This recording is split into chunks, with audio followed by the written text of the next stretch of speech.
Hi, everybody. Dennis Prager here. Conservatism offers minorities the one thing they can never get from liberalism, writes Shelby Steele in today's Wall Street Journal. The one thing they can never get from liberalism but get from conservatism, human rather than racial dignity. That's right. After all, you do know that a liberal paradigm or a liberal deep dogma is honor race. I thought that was an emblematic of more fascistic type of thinking than liberal thinking, but that is what is believed. I don't honor race. Never did, never will. I honor goodness. Yep. Let me take a couple of more calls. The article is up at PragerRadio.com, and we'll go to San Antonio, Texas, and Patrick. Hi, Patrick. Dennis Prager. Hi, Dennis. How you doing? Very well, thank you. You were saying earlier that there's no conservative minority in the country, and I would say that the Mexican American population is a very conservative minority. And take Texas, for example. Texas is the only state in the country where the Anglo is the minority. Texas is predominantly Mexican American, but we have across the board every single state elected official is a Republican. We are, of course, the origin. This is a new statistic to me that the Texas majority of its citizens are Mexican American. Really? Yeah, I mean, I will look it up. It's a new statistic to me. And to the extent that it would even be nearly true, you're talking about going back many, many, many generations. But the newest influx of Mexican Americans is not conservative. They're conservative on family matters, but they're not conservative on being given help by the government. And that is what the Democrats offer. Democrats offer you money. It takes a lot of will and self-discipline to say, I won't take your money. Can't compete with that. Conservatives can't compete with vote for us, we'll give you money. Vote for us, we'll make fewer demands on you. The latest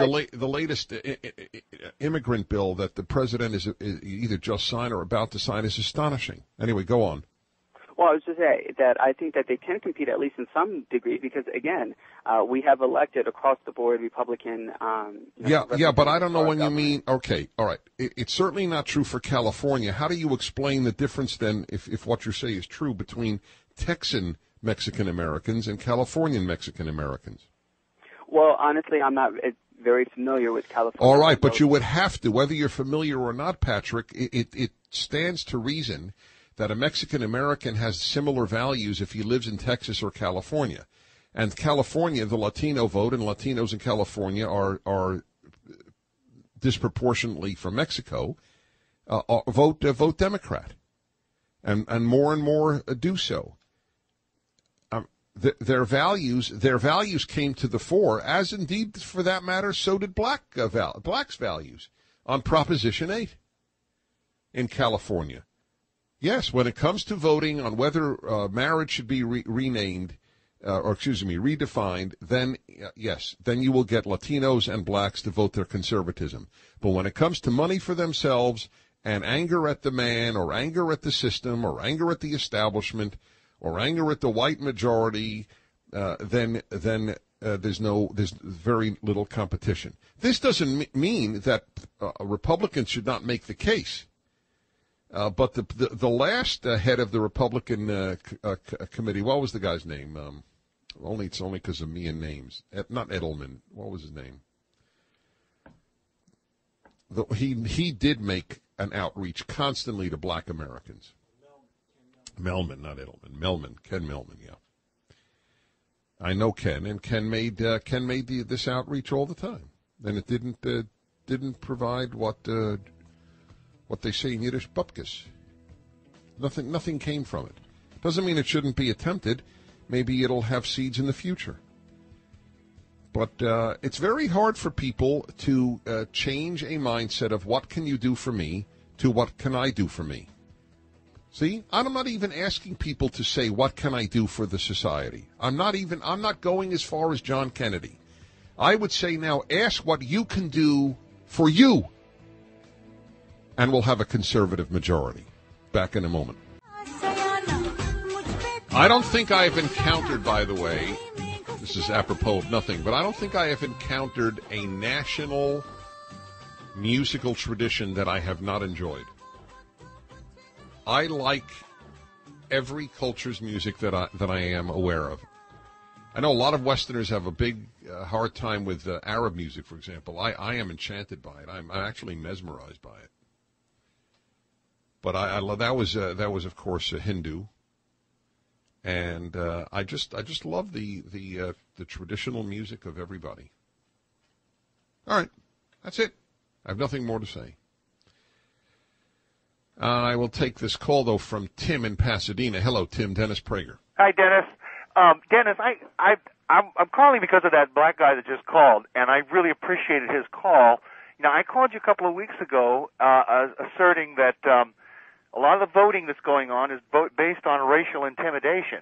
And I really feel this is a strong problem in our society. You didn't seem to think it was true, but I wondered if you'd changed your mind a little bit after hearing that guy. Well, what does racial intimidation mean? Racial intimidation means where people are voting for people that are corrupt and rotten. They're voting because they're black, because people... Oh, you mean blacks will vote for a corrupt black because he's black? No, yes, and whites will vote for a corrupt black because he's black. I'm saying everybody is so intimidated. No. Whites will vote for a Democrat. I think a black, too. I think you had a lot of Republicans that voted for Obama this time because they wanted to tell themselves... Oh, that's a separate issue. The Obama phenomenon is a national one. We're not talking mayors, senators, or anything else. Yes, I think that's correct. And listen, who is this other wonderful black thinker at the Manhattan Institute? John McWhorter. I mean, he just said point blank, I want a black president. I don't agree with a lot of his policies, but I want him because he'll be great for black young blacks. It'll change black life. I understood his argument, and I was far more dubious. I think it's a somewhat of a liberal presumption that models will do it. I mean, models are a very important thing. Don't get me wrong, but if there aren't enough black impressive models in this country, that all right. So the president will change it. Okay, listen, I would love that to happen. I don't know if there's any evidence. Maybe too soon.